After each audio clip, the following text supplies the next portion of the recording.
Hello, hello, hello. Welcome back to the Lifeboat with me, absolutely Arian. And I am so excited to have you back here on today because this is going to be the final installment of the mental health awareness month. Um, sorry, the the series that I've been doing. Sorry, I forgot the word there for a second. So I've been doing the series now for the whole month of May. And I'm so excited to kind of be closing it off with a very special guest who is going to be coming on here in just a minute. But before I do that, I would really love for you guys to come on in, tell me where you're watching from, and also just hit the share button because you never know who needs to hear about the topic we're talking about. Mental health has been so taboo for so long, especially within, the more ethnic communities. And I am committed to breaking the stigmas and making it less taboo to talk about. And so I believe that, this is we're about to receive right now. A really, really special testimony. And I would love for you guys to hit share, like, comment, and also just tag your friends in the comments so that they can hop in at any point as well. So without further ado, I would love to introduce to you none other than Monet Green. Receive her. Hi. Hi, how are you? I'm great. Thank you so much for having me. No, it's my absolute pleasure to have you, and I'm so excited to get into this with you tonight because I am so passionate about talking about mental health and making it just normalizing it, really. Normalizing the conversation, normalizing talking about anxiety, talking about trauma, talking about depression, talking about just even, first of all, mental health. There's a whole spectrum of different mental illnesses. Yes. And within those mental illnesses, there's spectrums on how, how deep it can go and how, severe or how, mild it can be. And so I really, really, really just want people to be more educated on the topic. And as I educate people, I also get educated just by having special guests on, just like you, to talk about their journeys. Yes. So Monet, before we get into it, just tell us a little bit about who you are, what you do, and what brought you to this, to your mental health journey. Okay, so my name is Monet. I am a mom mostly these days. I have 3 sons, 21, 15, and 12 today. My baby is 12 today, his birthday. I'm also a minister. I am the minister of music at the Refuge Apostolic Church of Christ in Freeport. Come on, Apostolic. Yes. I'm also an entrepreneur. I am gradually continuing with a nonprofit organization that I started about 1.5 years ago called Lilies in the Desert. It is geared towards homeless single mothers and their children, helping them to just find their independence, find their identity, find their purpose so that they can be pretty much just independent, so they can empower themselves, not to have to depend on the system and different things like that. Also, as a part of my ministry on Facebook, every Tuesday, I have a testimony service on my page, Mighty Moments. Okay. It's a time where we take a moment to talk, just talk about the goodness of God and how good he's been to us. He's our healer, he's our deliverer, he's our savior, and everybody has a story to tell about what he has been to them. So I love to do that every week and just share with, God's people and people that don't know God. They have an opportunity to see that church people were just like them until they met God. So that's what I'm doing these days. And I'm just excited. I'm excited to be here. Mental health has been a part of my life since birth. So it's been a long journey, but I'm happy about where I am today. Wonderful. About where I am today.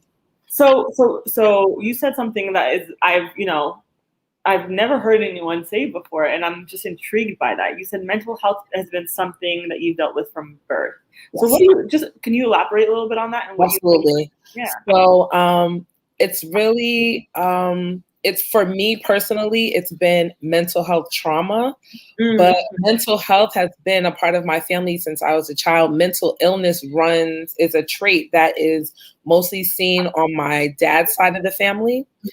So my father was diagnosed with paranoid schizophrenia after me and my siblings were born. So he's in his late 20s, early 30s, Right. when he started just having abnormal behaviors, having different outbursts that were unusual.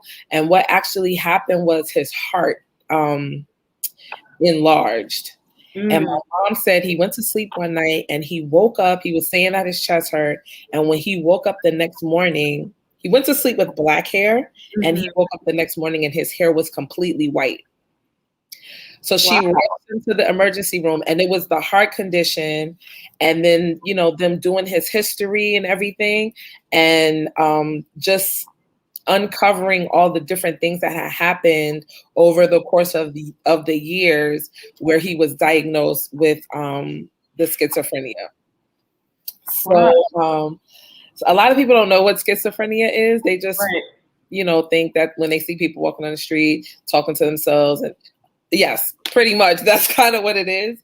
But if you had been around me and my family or in my home as a young child, you would have never known that schizophrenia lived in my house. Like that mental illness was a part of our lives.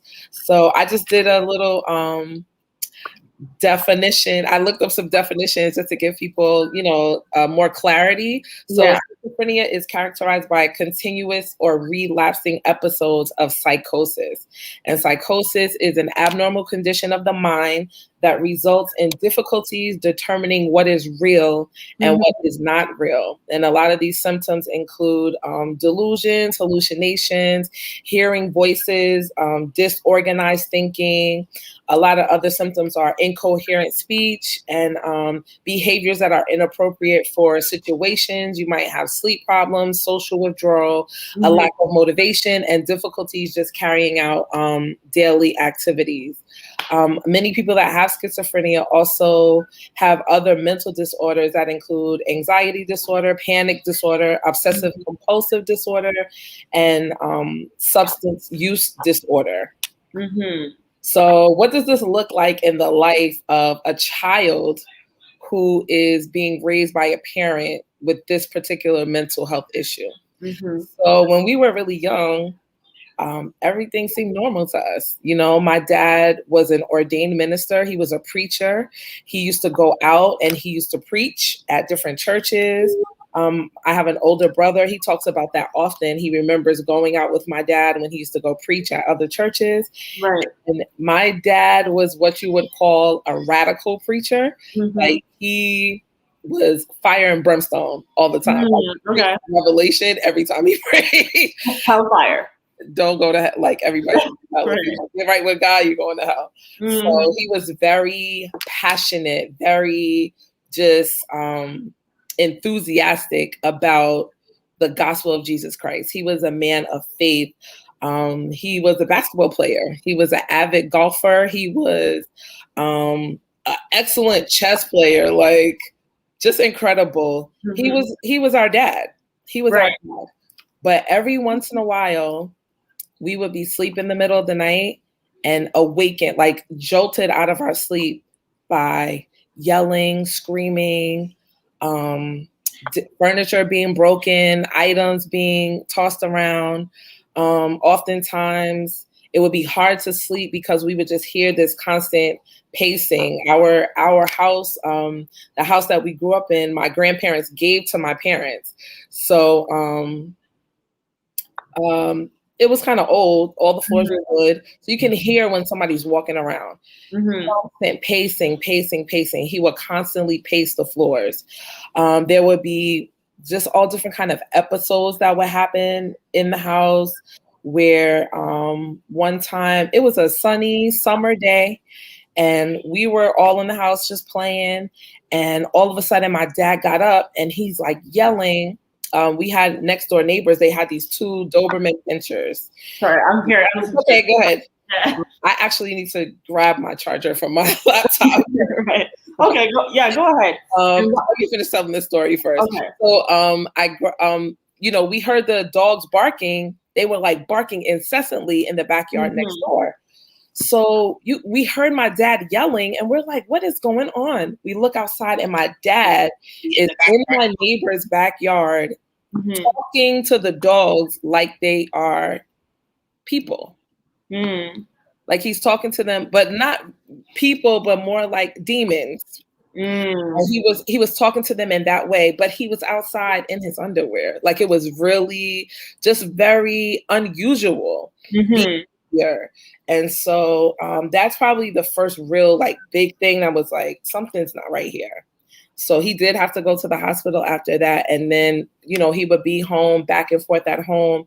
And just those are the type of episodes that we used to have to deal with on a regular basis. Like he would just be in the living room doing karate with nobody. And we're like, wow.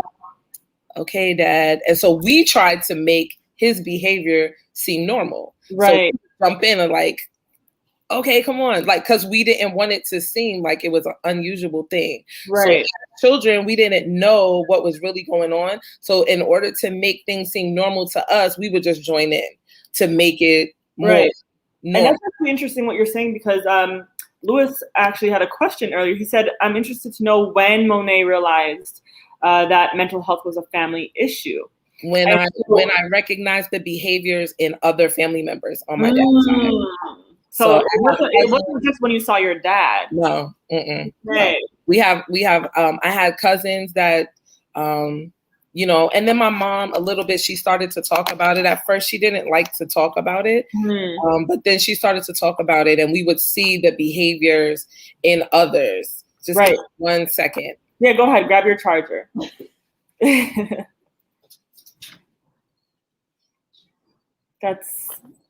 Yeah. Yes, I think you asked, are we talking about schizophrenia, JM? Yes, we are talking about schizophrenia. And so Monet's just sharing with us her journey and her testimony about her own experience with mental health. So, so that's what we're talking about. And I'm going to be right with y'all in 1 second. I'm going to have to change my whole seating arrangement in order.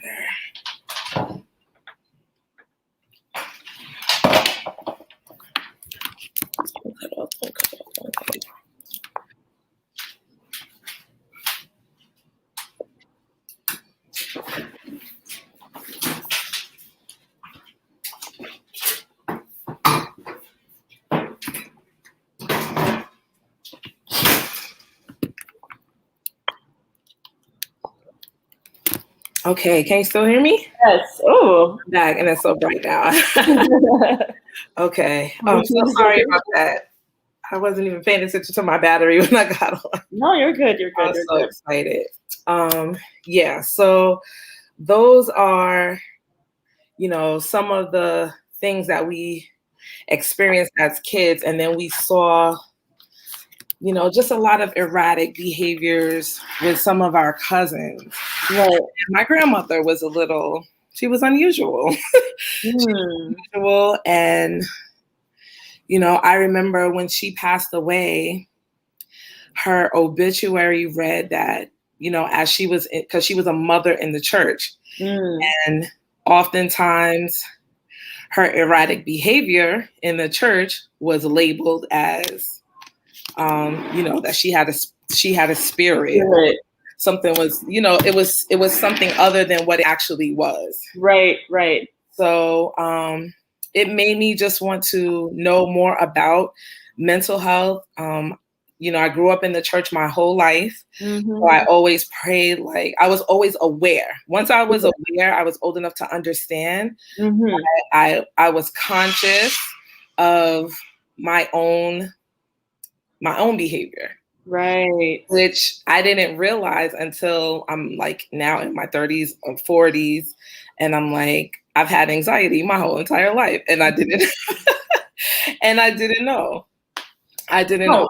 No, I mean, and I can say the exact same thing about myself as well, because I have struggled with anxiety from a very, very young, I'm talking about elementary school age, and didn't know what it was called. Matter of fact, I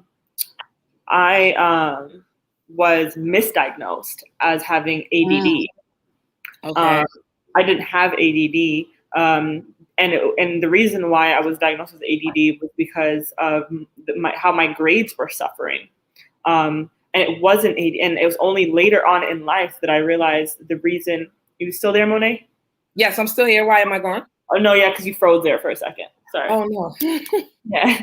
And the reason I only realized much later on in life that I wasn't dealing with ADD. I was dealing with anxiety, and the reason why we figured that out was because, or the reason I was diagnosed with ADD was because my grades were slipping, and it started slipping at a very traumatic point in my life. Where I was going through a lot of trauma in terms of just my family dynamic. Okay. And so, and I saw as I got older and older that whenever I was put under situations of pressure, like examination, like when I had assignments, when I had homework, anything like that, A's all throughout. But every time I had to sit through an examination, anything that had high pressure, I would bomb every single time, or almost every single time. Or what I went in. When I went in with having A knowledge, I left with a C or a D. Wow. Because I couldn't function. Yeah. And I would blank out. I wouldn't be able to, and I didn't realize until much later what anxiety. And if I had known earlier, I would have done much better. I would have performed much better, because I was never, I was a very intelligent, quick learner, but I wasn't able to perform under pressure. Because anxiety would completely take over. Yeah. But so I can relate to the anxiety for sure. Yeah, no, I had no clue. I had no clue that I had anxiety, and I didn't know that I was depressed. I slept all the time. And they say, as teenagers at a certain point in their life, they just sleep all the time. Right. That's not normal. You're not just supposed to just sleep all the time. I think I saw this question. At which point, to extent that you share with your children that the issue. Yes, Jam. He said, "Thanks for sharing. At which point and to what extent do you share with your children that this issue runs on one side of their family?" Okay, so I started off when I introduced myself, I said how old my children are. Right. So they're 21, 15, and 12. And so I've always told them, because after my dad had an altercation with the police when we were I was about 16, so 16, 15, 14, 12. My youngest brother was 12. And so my dad had an altercation with the police, and he spent some time in the county jail. And then once they realized that he had mental health issues, he was committed to a psychiatric hospital. Wow. And that's where he stayed until he passed away in 2015. So from the time my children were born, my dad's always been in the hospital. Excuse me. No. They've always known about mental health since they were born, because that's where, we went to spend time with my dad for every holiday, like especially Thanksgiving. He would come home at Christmas time, but he would always have to be a staff member from the hospital that would come with him. So it was kind of normal to my kids. They've always known about mental health, and that it ran in our family, because I always talk to them about it.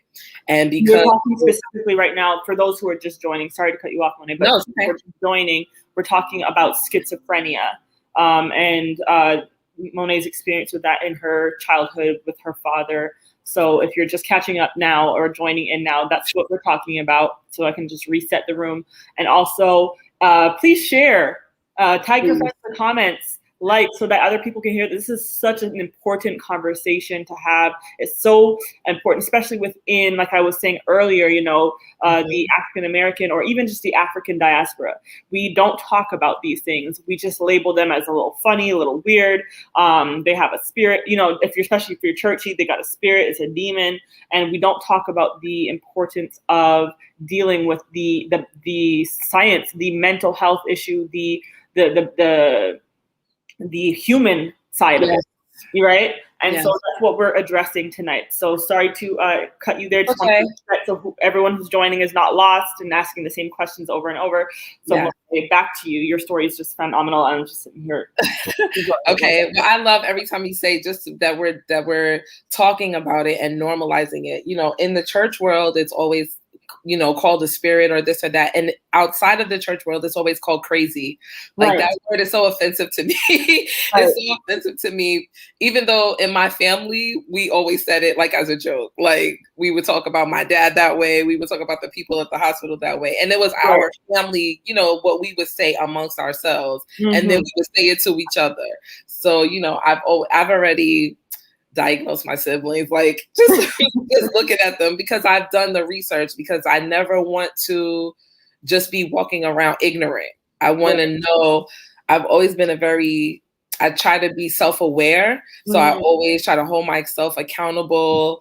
And so when I'm acting crazy, I'm like, okay, I need to go sit down and just calm down and see what's going on here. So over the years, it took a long time. It took a long time for me to get to that point where I could say, okay, I need to take a minute. One time I asked my mom, I had to do it was a homework assignment for college. I was taking this course and the professor asked us to ask 10 people to give us 3 words that described us. And my mom's the only one that described me as impulsive. And I had never thought of myself as an impulsive person. And then she said, just like your dad. And I was like, huh? Yeah. So then I had to really sit and take a look. She was right. And it's okay. It's okay. So I had to just be mindful. And I thank God that I was able to be mindful of that part. Say, okay, let me stop before I just make a decision. So, but that impulsive behavior though does come with people who typically have or struggle with anxiety. Yeah, absolutely. Yes. And I'm speaking from experience over here. And also I've had to practice mindfulness. I've had to practice, just being very self-aware and conscious of where I'm at, and how I'm feeling, because I have made impulsive decisions on just speaking too soon. And not to get too churchy around here, but something that I find myself of a lot of the times is, the Bible says, I think it's Ecclesiastes 6, it says, a wise man discerneth both timing and judgment. Yes. Right. And timing, I've learned in my life that timing and judgment are so important. Are so important because it can really determine and change the outcome of every situation when you have the right timing and the right judgment on anything, on literally anything.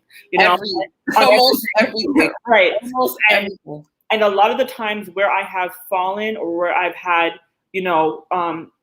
very negative outcomes is because my timing and my judgment were completely off. Yes. And I haven't even perfected it yet. Lord, I pray all the time what you need in order to have good timing and have good judgment is wisdom and discernment. Yes. Those are both important traits to have in order to have those things line up. And so my prayer all the time is always, Lord, please increase my wisdom and my discernment so that I have timing and judgment all the time, because that is what's going to get you through life. It is. It is. It's very important. It's good that that you said that, because I struggled with that for many years. I'm like, I always make so many bad decisions. Why am I making all these bad decisions? And it's not until, the last 2 years, right, that I'm like, oh, this is why. Yeah. This is why. So when I looked up anxiety, it's It's a cluster of mental disorders characterized by significant and uncontrollable feelings of anxiety and fear, so that a person's social, occupational, and personal function are slightly impaired, or significantly rather impaired. Anxiety is a worry about future events, while fear is a reaction to current events. Right. So anxiety can cause physical and cognitive symptoms such as restlessness, irritability, easily fatigue, difficulty concentrating, increased heart rate, chest pain, abdominal pain, and so many other things. While depression is a state of a low mood, aversion to activity. It can affect our thoughts, our behavior, our motivation, our feelings, our sense of well-being. And I'm looking at these definitions and I'm like, Jesus, this is what right. It says people experiencing depression may have feelings of dejection, hopelessness, sometimes suicidal thoughts, and they can be short-term or long-term.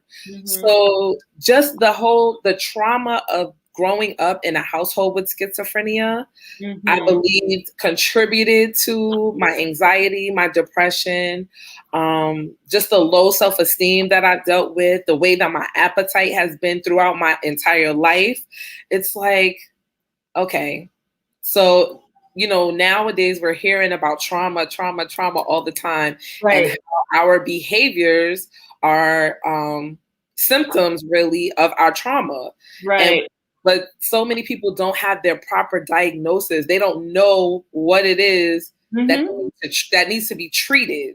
It's like, what do I treat? So it's the anxiety and the depression for me. Yeah.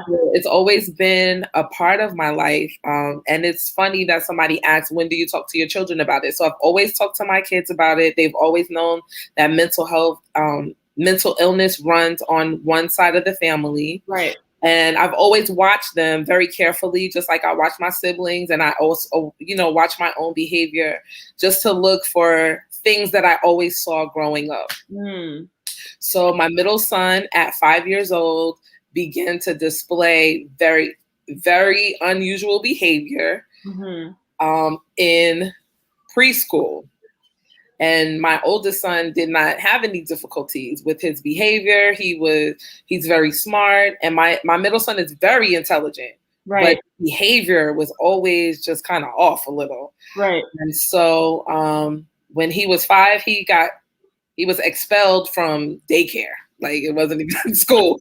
He was in daycare and he was expelled from the daycare. And I'm like, okay, so I got to find another daycare really quick. Put him in another daycare. My mom is like, find out if you could get him a one-to-one, just somebody to be with him all day. I had never heard of what a one-to-one before. I didn't know what that was. Right. They were like, you have to go through the school district to get that. So we went through the school district. And he was enrolled into kindergarten, into one school. And we did the testing for the one-to-one. And they were like, no, he's okay. I said, okay, cool. So he's in school. The first week of school, he got suspended for a week because he tore the classroom up. I mean, the whole entire classroom. Because, I don't know, something happened inside the classroom. So when he stepped out, they stepped out for recess into the hall. And they said, when we go outside, you're not going to be able to play. You're going to have to sit down with the TA. And then they left him at the back of the line where the classroom door was. Well, in between the time that they got the line together and was walking to go outside, he tore that classroom up. Flipped every chair, he flipped every desk. He took everybody's little crayon box with the crayons and dumped them all over the whole classroom, and they suspended him for a week. After that first week of suspension, he went back. He got suspended for another week. I don't remember what he did. I think he kicked the teacher or he hit the teacher, and then he ran out of the classroom and ran all over the school. He had teachers, hall monitors, security guards chasing him all over the school. And then he was 5 years old? At 5. He was 5. Oh. He was 5. I was like, okay, so the first test you did was wrong. So I need somebody different to test now. Right. So he tested for ADHD, anxiety, oppositional defiance, impulse control. Because 5-year-olds, you cannot diagnose with anything else except disorders. You cannot say that a 5-year-old is bipolar or that a 5-year-old has schizophrenia because their brain is not developed enough to be able to know those things. So he's been diagnosed with pretty much everything. Excuse me. That was from 5. So all the trauma that I experienced as a child with my father, me and my other 2 children are now experiencing with my son. So from 5 up until I think 11 is when he went into his first residential. Holes in the walls, broken windows, broken doors, just destroyed furniture, just, just a lot of different symptoms of mental illness. And there wasn't a lot that I could do. I didn't know how to handle it because he's a kid. He's now my responsibility, but he's a kid. So what do I do with this? So as a, Christian, and I'm in church, it's like, oh, you need to beat him. Right. I'm going to beat him? Okay. Wow. Well, that's what we're going to do until now we have a diagnosis and now we have medication. So now I'm going to beat him. Why? Right. He's not well. If he's taking medicine, that means he's not well. Right. So we're not going to beat. You must go to a Jamaican Apostolic church. No. Because that sounds real Caribbean to me. No, he did have a very strong will. Like the first time I took him to the pediatrician about the behavior, that's what the doctor said. He was like, he just seems like a really strong-willed and young man, and bring him back next year. And I was like, okay, I can't wait until he turns. Did they ever think that maybe he had maybe autism or anything of that sort? Okay, so this is what happened. Over the course of the years, after the ADHD diagnosis, the anxiety, the impulse control, the opposition, they just kept adding disorders on and adding medications on. So he's now up to 4 different meds. Wow. So, yeah, from 6, and now he's 15. He's 15 now. He's 15 now. Okay. And he's in his second residential. And from 6 to 15, nobody's ever diagnosed. What residential means for those who may not. Okay, so residential is a school setting where the students stay with the school. They live there. They live on the grounds. So the first residential he was in, he went to a school building, but he stayed in a house with staff, 24-hour staff, and other children who had similar diagnosis to his diagnosis. Right. So that's helpful because they have someone to administer them their meds exactly the times that they need them all the time. Right. They have people there that can address the crisis as soon as it's happening and give them the tools that they need in the moment to be able to deal with whatever is going on. So as a mom with 2 other children, it was just frustration all the time. I'm always frustrated. I'm never sleeping because if he didn't take his meds, he wasn't sleeping. He was up all night long. So, and it wasn't a matter that I didn't have medication. He's oppositional defiant. That's the disorder that he supposedly has. He's not taking it. Even if I'm giving it to him, he's not taking it. And I'm not going to beat him now because he's sick. Right. We're not beating him. And then you can't. So this is the cycle is you can't take them to the hospital, even though they're sick, unless they're in crisis. That means they're a danger to themselves or a danger to someone else. Right. So he's not in danger. He's not hurting me. Not at that point, because he's little. Once he got bigger, it became violent. Just it was a lot of different things. Trauma. And then I tried to be normal after dealing with all of this, and it's like, but I'm still failing. Like I'm still failing at life, and I felt like I'm failing my kids, all of them now, because the little one is now dealing with depression. The older one is mad all the time because he gets no attention because I'm always focused on the middle one. It was just a lot of what I call mental health trauma. Just because of the mental health issue, it caused so much trauma, which causes everybody else to now have mental health issues. Right. It was just a vicious cycle. Right. a vicious cycle that just went on and on and on and on. And I just thank God all the time. Like when I have my gratefulness time and I'm just doing my meditation, I'm like, Lord, I thank you, because some days I really just don't look like what I've been through. I don't feel as exhausted as I have in the past.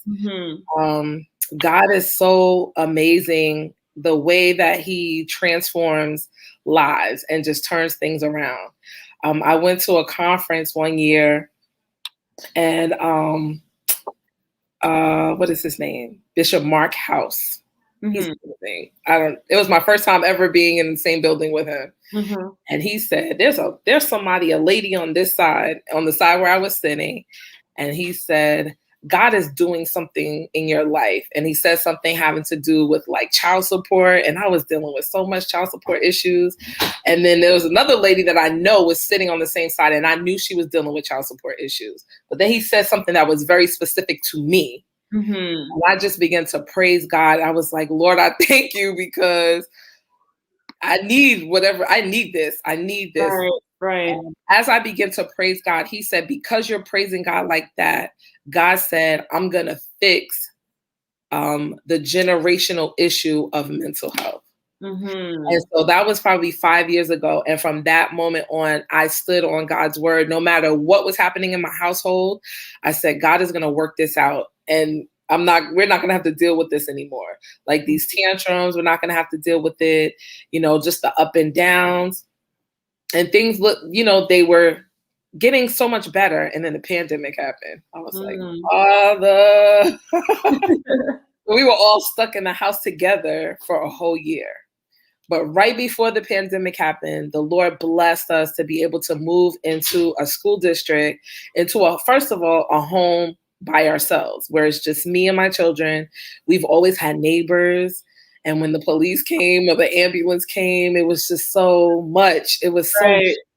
And I'm like, Lord, we need a place of our own where it can be peaceful. And, you know, we can deal with our trauma by ourselves. We don't want to traumatize the whole neighborhood. Right. Traumatized, and people sitting up all night not being able to sleep because you don't know what's going to happen. You don't know what kind of episode is going to take place. And so it became almost normal because I grew up that way. And I never knew why I didn't sleep through the night, why I was up late at night. I'm like, oh, this is just my sleep pattern. I don't sleep at night. I like to sleep in the daytime. I'm lazy. Like, you label yourself things it's not who you are. Right. These are things that the enemy wants to use to hold us back and to keep us from being who it is that God made us to be. But we're stronger than we realize. We are stronger than we realize. We're so much stronger than we realize. So, you know, just dealing with all of that, I realized that anxiety and depression were the main things for me, as far as the mental health trauma that I experienced from childhood, and then had to later experience as in my motherhood, and my parenthood, you know. And so now it's so much better. Like, the school that he's in now is an amazing place. It's a tailor-made is our connection. That's how we hooked up. And she's a social worker. She's also my best friend. She has been with me and through so many different things with me and helped me to navigate through so many different things. And one of the things she told me to pray for very specifically was a safe haven. Because we hear so many negative things about psychiatric hospitals and hospitals where there's where children that have mental health issues go. There's so much sexual abuse and physical abuse. So many horror stories.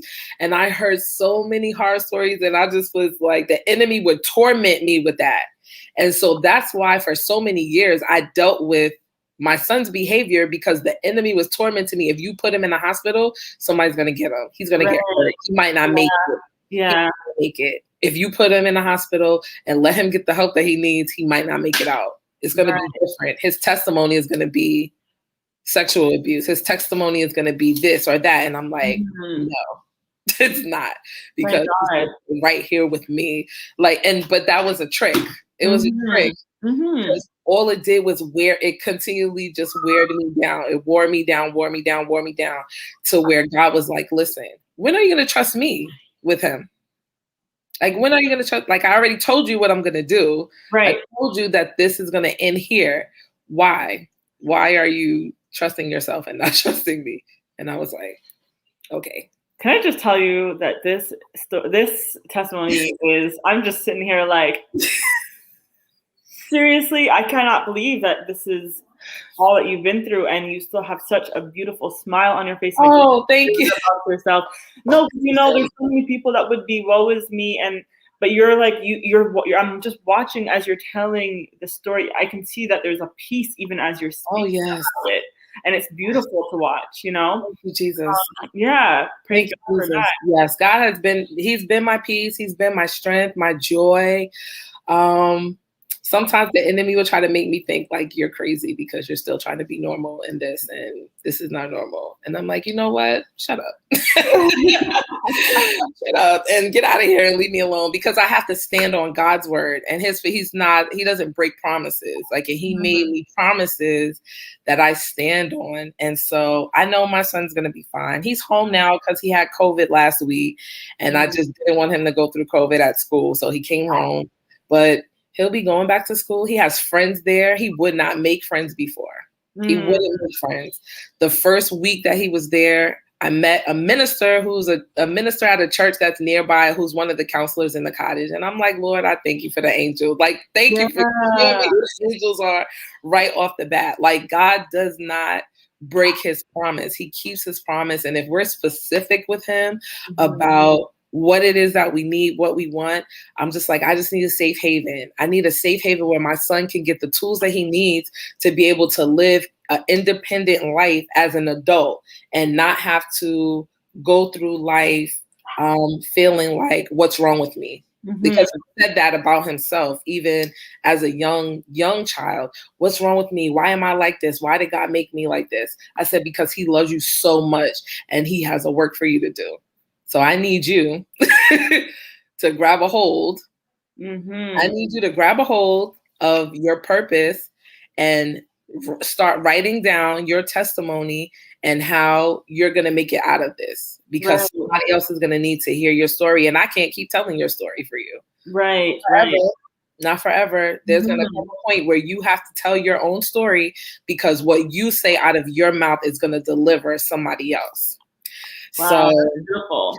That is, I mean, I just love everything that we've been saying. It's just been so amazing. If you guys have just joined, we had having an amazing conversation. We've been talking about, mental health, schizophrenia, anxiety, and just how that can affect a family dynamic, and how that could even roll over to maybe even future generations, and how to break that. And so it's just been a beautiful conversation. If you're just joining, make sure that you share, because this has to be shared. If you haven't hit share yet, share it now. If you're watching on the replay, well, we're not here right now, but you can still share it. And I'm definitely going to come back and read your comments. So Jillian is actually saying here, she said, I believe back then in Jamaica, they would beat the children for misbehaving, not knowing the child may be suffering from mental illness. Yep. You know what, Jillian? I don't even think that's just in Jamaica. I think that's been in a lot. Yeah, I think that's been everywhere. I think a lot of the times, we do, in the Bible even says, spare the rod. Yep. The child, you know what I mean? And so we people live by that, and not really diagnosing, not even, all they're doing is really just sometimes worsening the condition. It makes it worse. You know what I mean? And not realizing that, sometimes there's something going, there's a behavioral issue because there's something deeper. What you're seeing right now is only the symptoms of a deeper issue. And so, Jillian, that's completely right. And it's just really unfortunate that, that's just what, especially within the, Black community, we believe in whoopings, you know what I mean? And we've all grown up on them. I certainly have. First of all, my parents are from the Caribbean, so that like they were handing out whoopings like it was right. And so, but that was normal, and everyone I knew was getting whoopings too. You know what I mean? It wasn't abnormal. That was correction. Yes. From our parents. And but I think we have, as we move on from generation to generation, and we are being more informed about mental health, why people do what they do. I think we've come to a place of just realizing that there's more to it than just beating. So JM is saying, I'm so happy to see the trajectory God is taking the church and bringing mental health to the forefront. Yes. Thank you for your courage. I can't wait to tell my story as well. I can't wait. Love that. I can't wait to hear your story. Yes. And yes, that is the mission of the Lifeboat. It's really to bring, the church into to understanding mental health, and not even just the church, but just people in the world. Yeah. But because I am a Christian, that also kind of plays into what I'm trying to kind of blend faith and mental health together. Yes. So that people understand that you can be spiritual. You can deal with things spiritually, but you also have to deal with the humanity. Yes. You know what I mean? And they both don't, and you can love Jesus and you can pray and you can still go to therapy. You still can. Because they both go hand in hand. Matter of fact, I think we need both. Yes. So that's definitely need both. That. So my laptop is about to die, so I'm gonna plug this in right now because I thought. Okay. But while I do that, Renee, will you please tell me a bit, because you've obviously been through a whole lot. Yes. And I just want to know. You know what? Let me just go ahead and do this while I'm asking you. Okay. But I want to know. What do you do? What does your self-care look like after you've dealt with just even your own anxieties, the family dynamic, and all the stress that may come with that? What do you do to make sure that your mental health is taken care of and that your anxiety and all that other things that you may have dealt with are under control? Okay. So right now, well, in the past, some of the major things that we have done is therapy for sure. Yeah. I've always done therapy since I had my middle son, because I suffered with postpartum. So I started therapy then at that time, and then I tried to continue it on over time. Just over the years, occasionally I'll pick up a therapist here or there. When you do therapy, it's so hard because in the mental health field, therapists change positions and companies and stuff so much. So unless you have a therapist that has their own private practice, you're likely going to be switching therapists often. So, which sometimes is good. But I've done a lot of individual therapy, and then we've done family therapy together. And then Frank, my middle son, has his own therapist that he sees consistently. And then I've gotten therapists for the other boys as well at various times, just so they can talk to somebody else. So therapy has always been helpful. Lately, exercise has been essential for me.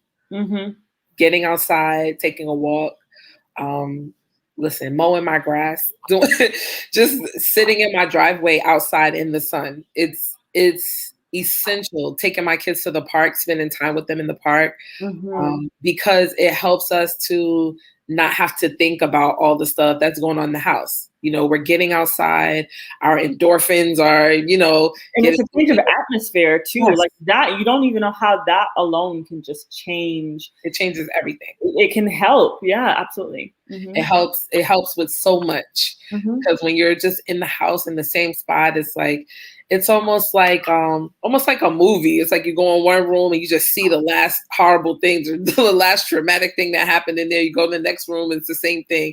Right. And you just continue to see the same scenarios happening again and again. Right. But when you're able to go out and then come back, it's almost like a fresh start. Like it's a clean slate for your mind, for everything. Right. So exercise is essential. Yes. Conversation, just all of us getting together. And what I find oftentimes happens, like I'll call a family meeting And my boys are so funny. So we'll be sitting and talking about one thing, and I'm trying to have a serious, kind of mature conversation with them, and it'll turn into jokes. And the jokes make life easier to deal with. Like, it just gives us something that's not traumatic that we can go back to. Remember that time when this one said this or that one said that, and it's just another memory that's happy. And so I like to start conversations with them to create better memories, to create good memories, things that we can look back on and be happy about, and not focus so much on, the traumatic things that have happened. Right. Wow. The most essential thing of all the things is prayer. Period.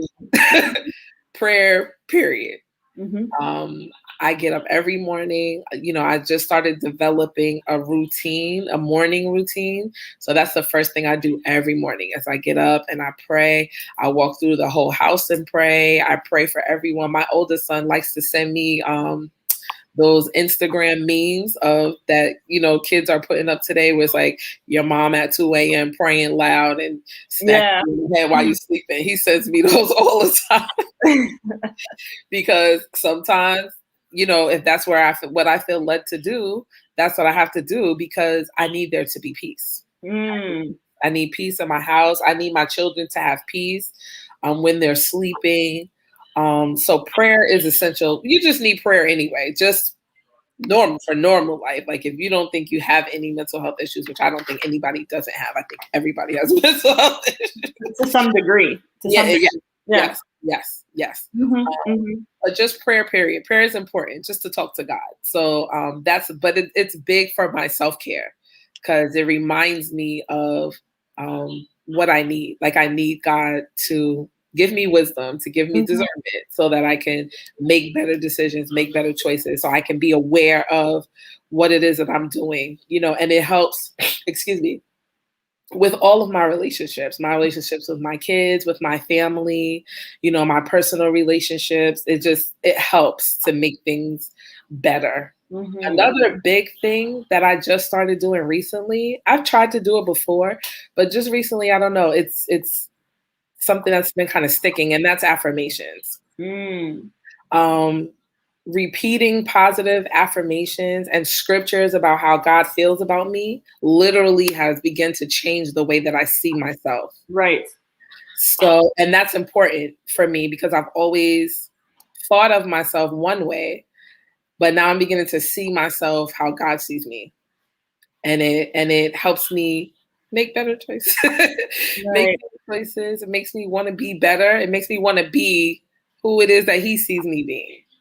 So affirmations and just scriptures about how God feels about me, repeating those over and over and over again. It's transforming. And speaking of repeating, and this is something that I've developed for my own dealings with, especially if I feel anxiety coming on. Just up to a few weeks ago, I was having an anxiety attack. And before it got completely out of control, I literally excused myself from the scenario that I was in, and I went into the bathroom and I sat there. And what I did was I recited, I've memorized this so that I can say it every single time. 4 and 6. Be anxious for nothing. Through everything. Prayer. Let your request be made known unto God. Yes. So that's prayer. And the peace of God, which passeth all understanding. So keep your heart and your mind. Through Christ Jesus. And I say that over and over. Be anxious for nothing. Be anxious for nothing. But with everything through prayer and supplication, let your request be made unto God. And I repeat that until it literally germinates into my spirit. Until I feel calmness, and then I can go back and attack whatever I need. And so transforming. This has been one of my methods of when I get to a place where I'm starting to feel overwhelmed. And so scripture is a really big part. And then I coupled that with I have a mindfulness journal that I keep, where I just write out what I'm experiencing in that moment and try to stay in that moment and not, because a lot of the times anxiety is, I heard somebody say anxiety is being here, but wanting to be there. Yeah. And a lot of the times it's because you have fear of the future, or you have fear of, something that's happened in the past that looks similar to what's happening right now, and you're triggered. Yes. And so what mindfulness does, it makes you come to the very present and not focus on the past, not focus on the future, but talk about what you're experiencing right now, and through your senses, through your, bodily functions, your smell, your, and dealing with that right there and then. And then once you get that out, then you can look at it and say, and reason with that. How am I experiencing this because of a past trauma? Am I experiencing this because I'm scared of what could possibly happen that hasn't even happened yet? Yeah. Or is this a real thing? And if it is, well then, what is going to be the strategy to tackle it now? And so it helps you to put really things into perspective, right? And so that's what my tools for dealing with anxiety when that does arise. That's so good. Yeah, thank you. And so I wasn't always that prepared. I didn't always have these tools to deal with it. But this is something that I've had to develop over the years and learn how to implement them in those moments, because in those moments sometimes everything goes out the window. Yes. And you forget. Yes. But sorry, but let me ask you while you're there and I'm thinking about it. How do you record that? How do you record how you're feeling in the moment and what, like your smell and all that stuff? How do you write it down? Like literally write it down? I literally write it down. Okay. I write down what I'm smelling, what I'm seeing. Or sometimes just for ground, like even if you're trying to be, like if you're having anxiety in that moment and you're finding yourself going off, like a good grounding exercise is like looking at, where you are, like just bringing yourself back into the moment so that you do know, like, okay, this is where I'm at. But I've found that writing it works better for me. Because it also gives me something to do. And it also allows me to have an outlet. Okay. Yeah. Okay. So that's what helps me. Okay, I think I started doing that a little bit, but by accident. I was never a Dear Diary. Sorry. Yeah, I started doing that by accident, like not on purpose. I was reading something, and they were talking about journaling, and then they said something about audio journaling, like doing a voice, like a voice note on your phone. Yeah. And so I do that at night. That's so weird. I've been doing that at night sometimes, like right before I go to sleep, and I'll notice that I'll start thinking about something, and then I'll just talk it out. And then once I say it out loud, I feel better. Yeah. Oh, girl, I've had I used to, and this is so embarrassing, and I can't believe I'm about to say this right now.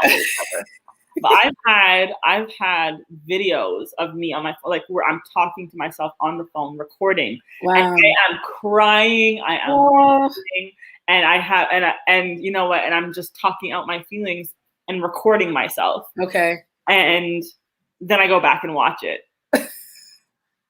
And sometimes it's painful to watch, and I laugh because I'm just like, you're being so ridiculous. Like now that you're in a different state of mind, you're like, that's so ridiculous. Yes, you know what I mean. And so writing my feelings have been something that I've been doing just to say, not because I need to tell anybody them. Yes. By the time I've written it out, or by the time I've recorded it, yes, go back and look at it. It's over. It's over. It's over. Listen, I wish I had these techniques back when I was young. instead of jumping in my car, try to hit people with my car and and going off on people and telling people that their mothers is crazy. Oh Lord, yeah. See, that's the stuff that comes though, because you don't realize in the moment that it's fear, like you're afraid of what's about to happen. Like, are they gonna leave me? Like, what's happening? Are they gonna cheat on me? Like, just that's the scenarios that I'm thinking of at this moment. Absolutely. But that's where your mind is, and you don't know in that moment. It's just like rage. It feels like rage, but it's not. That's not the root of what it is. The root of what it is all about fear. Yeah. All about fear and feeling anxious about what's getting ready to happen. You don't know what's happening and you're afraid of what's happening right now. if Yeah. you don't know what's going on. Yeah. So I'm just glad. I'm glad I made it. I made I'm glad you made it. I'm so glad you made glad it. I made it I'm glad here. that you came on this lifeboat and you graced us with your, your testimony, which was just so beautiful. I'm so glad for your So much. transparency. Oh yes, I try. And I just can't believe that you really, we were talking a little bit before Yes. we started here, and you were like, I don't know if I'm gonna have anything to say because I've heard other people on here, and I'm just like sitting here like, this girl was playing me. She was playing me because I'm like, this, you've given us a whole different perspective. When it comes to the schizophrenia, when it comes to anxiety, and then just how it trickled down through your family. I think that's just so powerful, and like just the fact that you're even able to be transparent about that when so many people are like, they're scared to tell it. It's like what happens in scared this to tell it. house. I'm so glad my parents never said that to us. They Yeah, never said what happens in this house stays in this house. Toxic.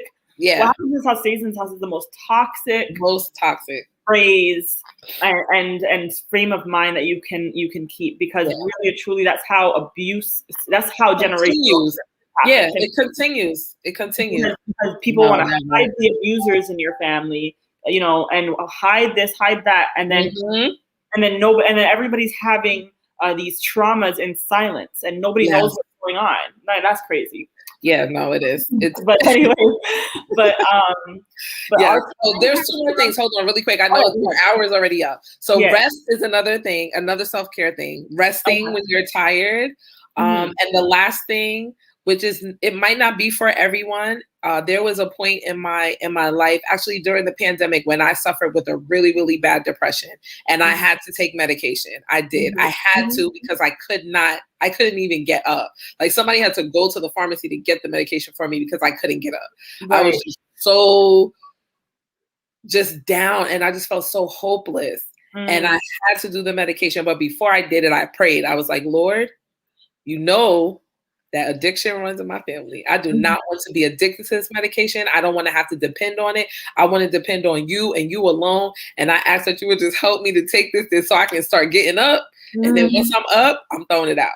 And that's exactly what I threw it out. But you need it sometimes, just absolutely, just like a chemical boost for your body, for your mind, just to get you going for depression, even for anxiety. At one point I was doing anxiety medication too, but that was some years ago because it was too much. I was too hyper all the time. I was making too many impulsive decisions. And when I took the medication, it just kind of Girl, I hear you on all of that. Because I've been there. I've also needed a little extra help during the pandemic. I was going through grief. I lost my mother. I lost a friend. Then we lost our freedom in this whole pandemic. I mean, all of our freedom. We lost all kinds of stuff. I lost all kinds of stuff, and also was having some health challenges. And you know what? I needed a little extra help, and so I was taking anxiety and depression medication for a little while just to help me get back up.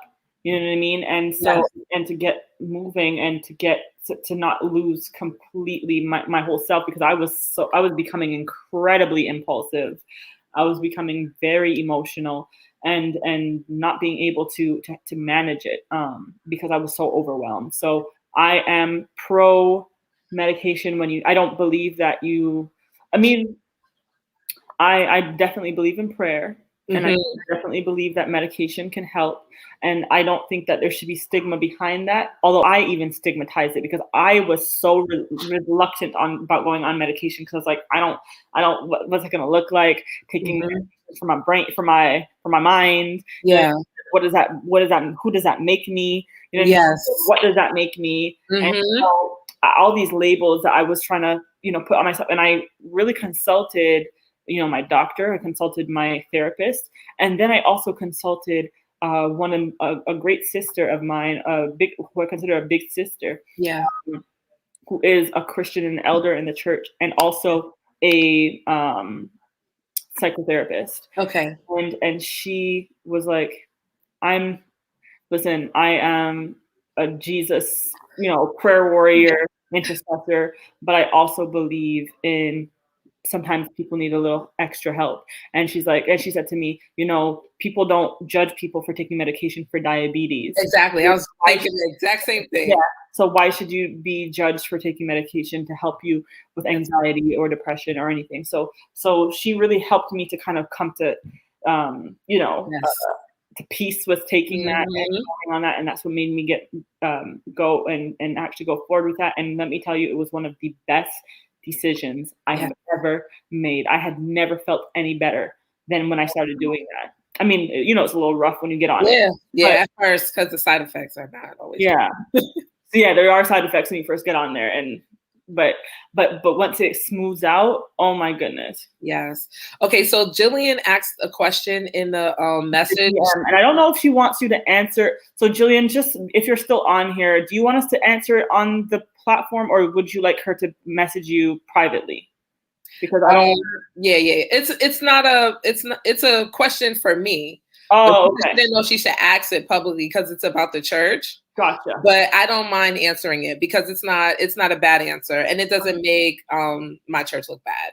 Okay. So she asked, how did the church help with my son's behavioral issues, and did he behave badly at children's church, and did they pray deliverance prayer for him, and how did they treat us? So the church that I go to is the church that I grew up in. So everybody in my church knows my dad.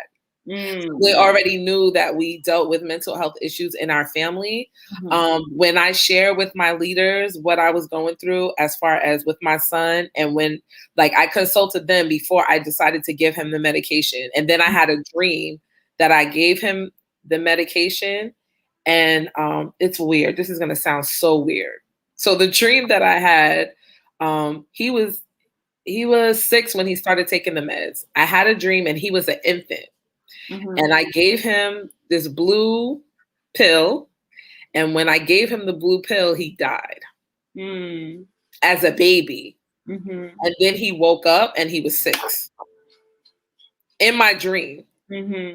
So when I told my pastor, and she was like, okay.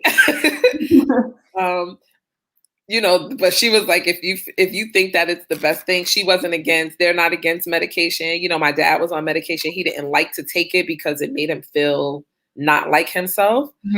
But I took the medication, and it's so crazy because the first medication that I got was blue. The first medication that they gave me was blue for him. And as soon as he started taking it, the tantrums subsided. We did not see the same behaviors. He did become very lethargic at first, and then he was normal, like his normal behavior without all the outbursts and all the misbehavior until it started again. But we just kept going through the treatments. But my church did pray for him. He did have a outburst one time at the church. We were in a rehearsal, and there were some elders there, and they had to hold him down. They literally had to hold him down because he was so erratic and I recognized that it wasn't a mental health issue. It was a spiritual thing. So they did pray deliverance over him. And me, when it started, I was just like, I was so embarrassed. I was embarrassed. I began to just feel so helpless and so hopeless. And then somebody came to me and was like, if you pray, something's going to change. And so I just started saying, Jesus, Jesus, Jesus, Jesus, Jesus. And then I saw him look at me. And when he looked at me and saw me saying, Jesus, Jesus, Jesus, it began to subside. The behavior stopped. They didn't have to hold him anymore. They let him go. So my church has been very supportive. When he comes to the church, the men, they embrace him. They ask him, how you doing? What's up? How you doing? They know he's in a residential school. The children there, when he's home on the weekends, he talks to them. They're like his cousins anyway. He grew up with all of them. So he doesn't talk nice to them all the time, but they don't talk nice to each other. They're kids still. So they go through their little drama and all that stuff. I'm like, oh gosh, please stop it, guys. Cut it out. But yes, my church has been very supportive. They don't treat me any differently. They don't treat my children any differently. No one does. No one does. No, there's no parents in the church that have said stay away from them because you know how he's behaved. Like none of that has ever happened. None of that has ever happened. We have some teachers in my church that work with children that are in special education classes. They have come to me and said, if you need anything, if you have a CSE meeting and you need me to talk to you about something, my pastor has asked me if she wanted her to come with me to meetings before. Wow. When he told her how he's been treated at school, he's been treated at school way worse than he's been treated in the church. So no, my church definitely is super supportive. They have never ostracized us. We've never felt any different than anybody else. Yeah, which is beautiful, and I'm so glad that that's been your experience. Yes. Oh, thank God, because thank God, me too. Yeah. So Jillian, I hope that answered your question. Yes, thank you, Jillian, for asking that question. Yeah, that was a great question. Yeah, that was a really good question. Yeah, that was it really was. Yeah. So everybody doesn't have that experience. Right. And another thing that I was thinking about this whole time we've been talking, is, and every time you say, normalizing the conversation and making it something that we're talking about, I always think about like homeless people, because I see them all the time in the street, and we all see homeless people talking to themselves or, just behaving in a way that doesn't seem normal to us. And I know, just because of my experience with my dad as a kid, he always would bring homeless people home. And I recognize at a young age that a lot of people that are homeless, that live on the street, that are drug addicts, that are alcoholics, they are dealing with mental health issues. And nobody's diagnosed them. Nobody has cared enough to ask them any questions to find out what's going on with them, what's wrong with them. And I know sometimes it's because of the violent part, because there's some violence that comes with mental health sometimes. They can be aggressive. But I just ask that we pray when we see people like that the Lord would send the right people to help them, because they're souls too that need to be saved. And if somebody doesn't tell them about Jesus, how will they know? Right. How will they know? They have to be saved too. Go tell it on the mountain. I mean, you got to tell it everywhere. Right. I love this. On that note, I thoroughly enjoyed this conversation. It was just a fresh, perspective, and I just want to thank you so much, and all of you who were watching. And if you're watching on the replay, well, I hope you enjoyed this, and if you have, please hit that share button, and leave us some comments. And just Monet, tell us where we can follow, where everyone can follow you, find you on, if you want to give your Instagram, if you have Twitter, whatever it is. Sure. Well, my Instagram is at Monet, MONET _darling, DARLING. I just post little things on my page from time to time, things that I'm doing. But I do have a Tuesday night testimony service on my ministry page, which is Mighty Moments on Facebook. So you can follow me there. You can like that page and you'll get notifications there when we're going to go live. And then I'm just on Facebook, Monet Green. That's wonderful. Okay, so thank you so much, Monet, for coming on here. Thanks for having me. Oh, listen, it was my absolute pleasure. This was just such an important conversation. Yes. I'm so glad that I was able to finish out the month of mental health awareness with you. This was just, thank you. It's just a phenomenal testimony. And so for that, I'm grateful that you even agreed to come on here. So thank you so much. You're welcome. Everyone, if you did enjoy Monet, make sure that you do follow her. Make sure that you do, get on that ministry page and connect with her and her Testimony Tuesdays.